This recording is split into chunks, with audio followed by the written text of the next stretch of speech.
Hello everyone, welcome to Desilicious kitchen. Let's make dhaba style aloo palak. It's so delicious and goes well with rice and rotis. Boiling water, add spinach or palak. Boil for 4 minutes and dip it in ice cold water for 5 minutes. Blend smooth, keep it aside. Heat some oil and ghee. Add cumin seeds or jeera and dry red chillies and chopped garlic. Stir for a minute and add chopped onions.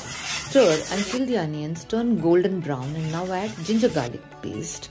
Stir for a minute and add green chilli. Stir again for a minute and add turmeric powder, red chilli powder, coriander powder, amchur powder, garam masala and Kasuri methi. Add a little water so that the masalas don't get burnt. Stir and now add the blended palak and salt. Let it simmer for 5 minutes.